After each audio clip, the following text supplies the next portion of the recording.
आज पिछले लेसन्स में पढ़ता रहा हूँ, लेकिन आज हैं ये आपके लिए टंग ट्विस्टर्स, और जल्दी से इन्हें पढ़ लीजिए और वार्म अप होइए और साथ साथ मेरा साथ दीजिए इस पूरे लेसन में, क्योंकि ये है आपका लेसन, ये है आपकी प्रैक्टिस, ये है आपका वार्म अप, ये है आपके टंग ट्विस्टर्स और ये हैं आपके सारे कंटेंट्स जो कि आपने सीखने हैं और सीखना है। और लेट्स सी जी क्या है जी, प्रोनाउंसिएशन है हमारा, और बहुत ही अहम प्रोनाउंसिएशन जो कि आप में और उन लोगों में जो इस कोर्स का हिस्सा नहीं रहे, ये जो अंग्रेज़ी इतनी नहीं जानते, फ़र्क होना चाहिए।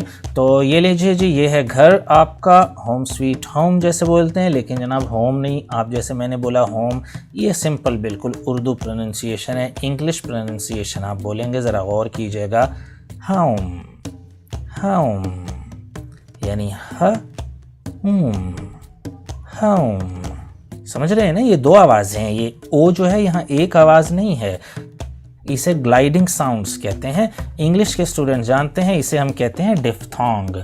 तो ये है डिफ्थोंग, आपने हो नहीं कहना, हो हो, ये हो हो, दो आवाज़ें हैं, आ हु, होम।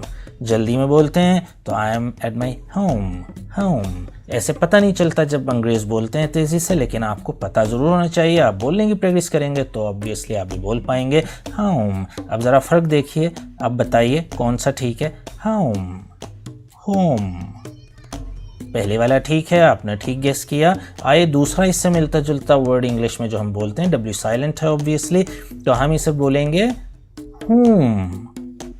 अच्छा, आप इसे होम बोलते हैं ना, उससे भी डिफरेंट है, home home home, who, this is who, HOOM, like that, home home home.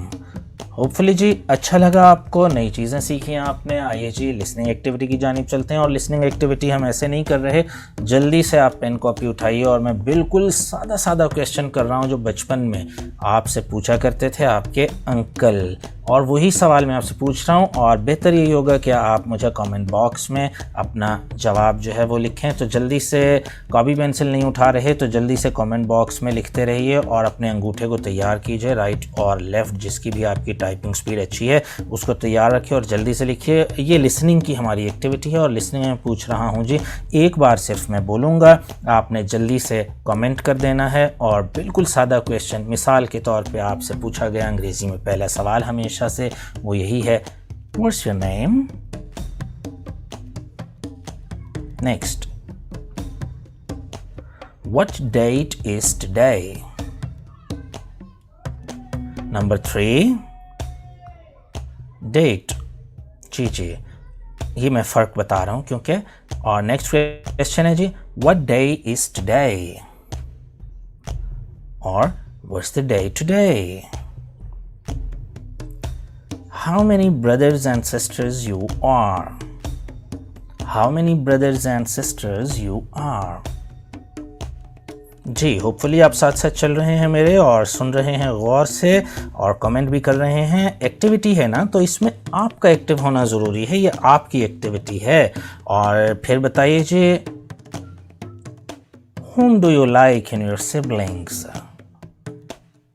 चलें अगर मुश्किल लगा मैं फिर से बोल रहा हूँ, whom do you like the most in your siblings, next,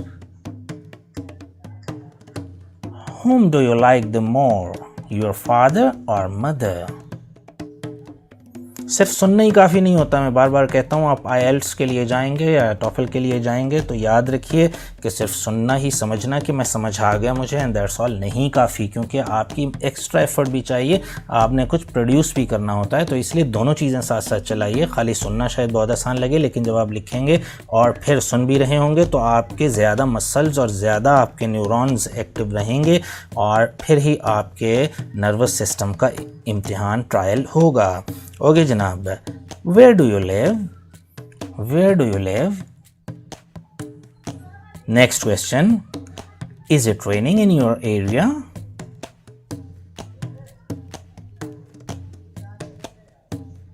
next, what's the colour of your dress right now,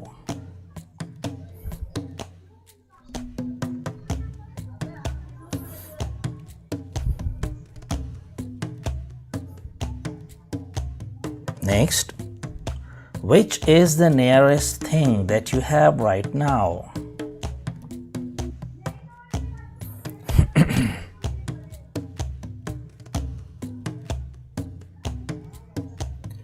Which book did you read right now? Means lately, recently. Okay जी, ये थी हमारी लिसनिंग एक्टिविटी और मैं देखूंगा कि कितने आपके कमेंट आए और उसी हिसाब से हम आगे चलेंगे।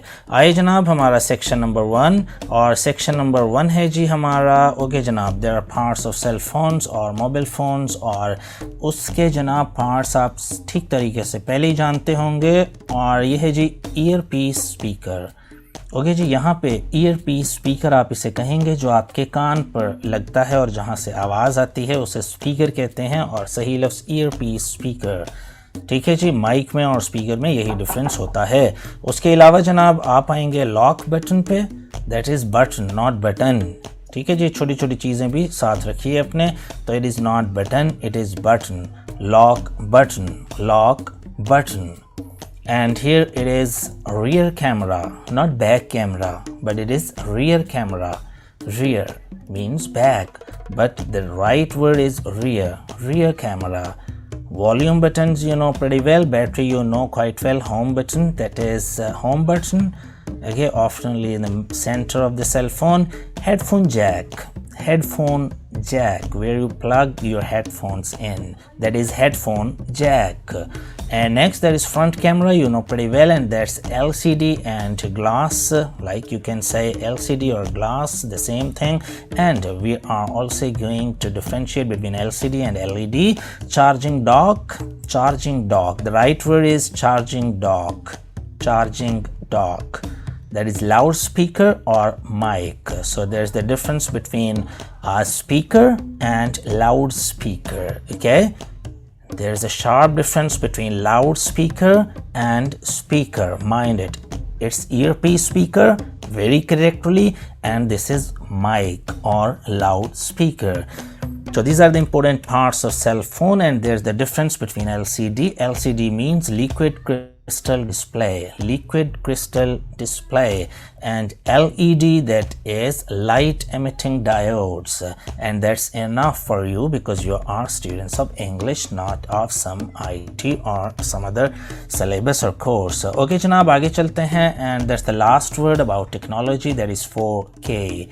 4K, that's the last word of this section. और आजकल बहुत इन है जो वर्ड, वो है 4K। क्यों कहते हैं इसे 4000? means 4000 because its pixels are quite near to 4000.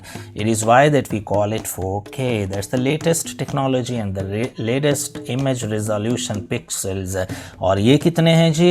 ये देखें जी 3840 पिक्सल्स होते हैं क्योंकि, और 2160 का बनता है। और जो आम तौर पे, अच्छा इसे एक और वर्ड भी हम यूज़ कर सकते हैं, ultra HD, that is ultra HD, ultra HD, high definition HD, and this is UHD means ultra high definition, means 4K।